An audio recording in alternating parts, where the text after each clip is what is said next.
Welcome to DIY with Jeannie. I'm Jeannie and this is my channel. We do a little bit of everything. Today we're coming back to a quilt project we got.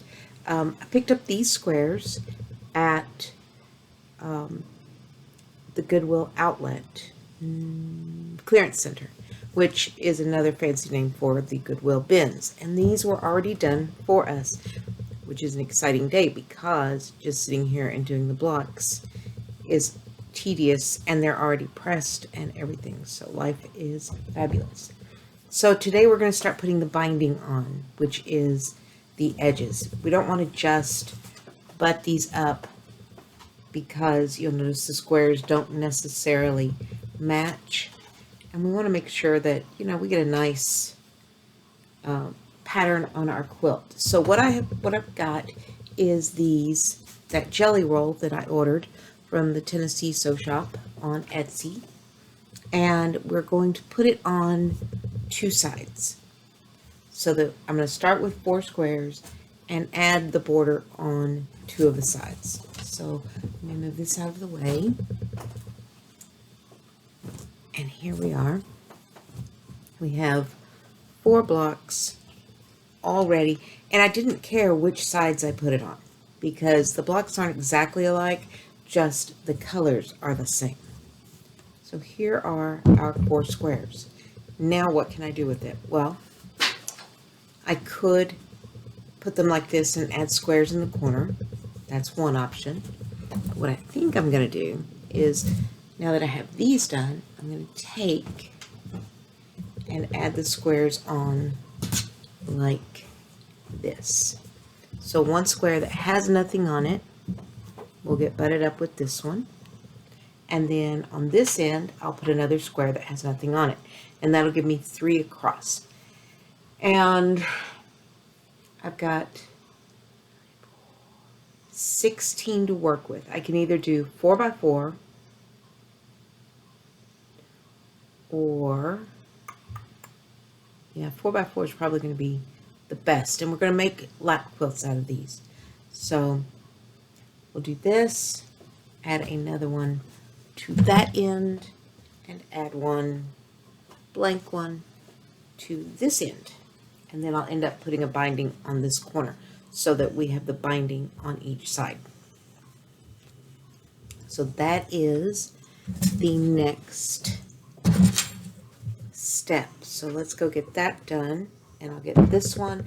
I'll go ahead and make 2 of them because I have enough to make 2 of them.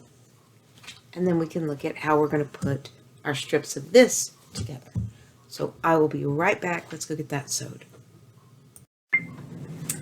All right, I have our strips done. That is what they look like. And I have 2. Now, what we want to do now is add strip to top and bottom. And I went with a little darker. But the strips were not quite long enough. So what I'm going to do here first is, what do they call it? Nail iron. And that's where you just use your fingernail to iron the seam open. So this is going to be one of the seams, one of the edges. And what we're going to do is, it will be sewn out here to the outside. Okay? And here's the other one, same color family, different pattern. And we are going to, again, sew 2 together. And that one will go here, and this strip will then butt on the other side of it. So eventually we'll have 4 of these and 5 of these strips holding it all together. And then we'll do our edge binding. Now, I know you're probably thinking, that doesn't look like the beautiful one color family quilts, blah, blah, blah, that I've always seen. And you're right. You are right. One, I am bound by the blocks that I found. And they're not all the same. There are the same colors in each block, but they're not all put together the same way. Again, I don't mind that. But this is a true home style patchwork quilt. There is really no design other than it's a 9 patch. They are not perfect squares. I did not realize that until I started sewing them together. And I did my 1/4 inch seam and came back, and then it's a little wonky. And you can see it at some of the points where and again, for me, I don't mind. It is still completely hand done. I'm just going to sew this on like this across the whole thing.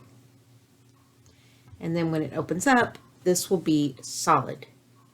So it's continuity across. Now, I don't mind the fact that it's all different patterns, all different everything. That doesn't bother me. I'll make my border all the same, so the binding and the back will be the same, one big same piece. But this is a lap quilt, and it is truly what you would have had. This is your scrap quilt. This is what's left over. This is where you take all of those pieces of cloth that you've kept, but you've put them in a bucket to dye. Don't let them die. Put them in something that you can use. And just because it's not matchy-matchy, that doesn't make it less. So what I'm going to do is I'm going to put this together. I'll put my 4 rows together. And when we come back, I'll go back. Well, next time, I'll go over how to do the edge binding, and then how to put the back on and how we're going to quilt. This is well and truly a scrap quilt. Just keep that in mind, that just because I'm not doing one of those fancy patterns doesn't make it less of a quilt, and still doesn't make it less homemade. This is what truly your ancestors would have made for their own homes. So keep that in mind, and we will see. You'll see at the end, it comes out beautifully. It is a perfectly functional quilt. It is something that my boys will love because I made it for each of them, and it's still a fun thing to have. This is the kind of quilt my grandmother made for us. Difference is she had access to a lot of polyester material, and our quilts were generally polyester. These are cotton because, 1, I got the quilt scraps that way, and 2, that's what I really prefer to sew with. I will sew with polyester, but I do prefer the cotton.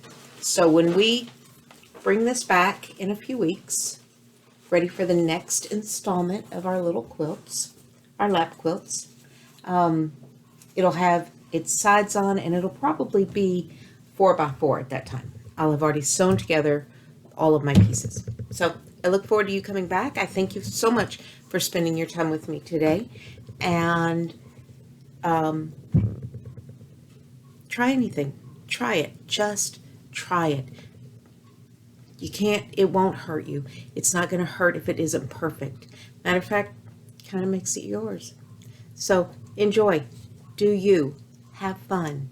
And until next time, have an absolutely crafting day.